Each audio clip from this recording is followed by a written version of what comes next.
ya dâu ta siat nan tui lian bangin hon tu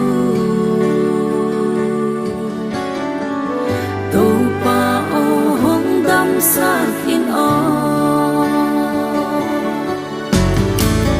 hong dam sakin kadam dinu hong hon hia in kahing dinu bang dang hikay adam na di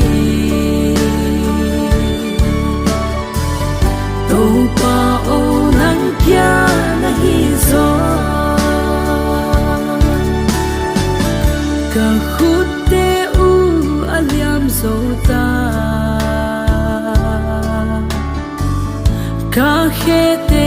u aliam zota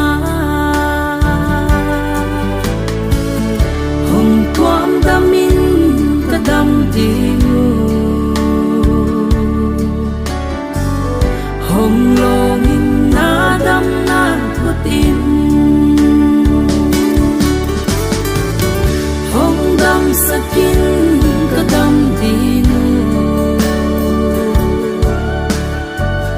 hong hon hia in kahing dingu bang dang hikay adam na di to pa o nang kya na hizo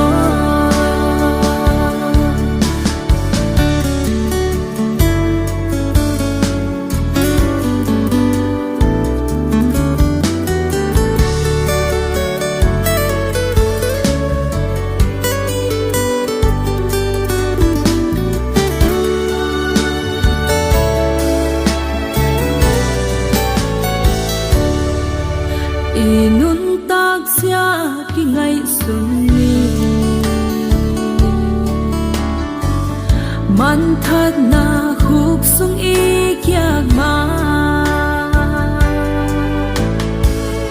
to pa anga ti pia ve ni Giêsu lâu đam na a ông ke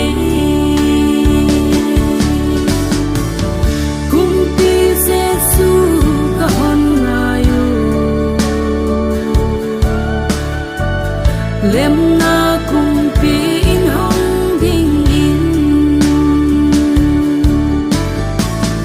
câu te xin vai hong ho min la dam na kong ni hong swak sat o hong dam sakin kadam dinu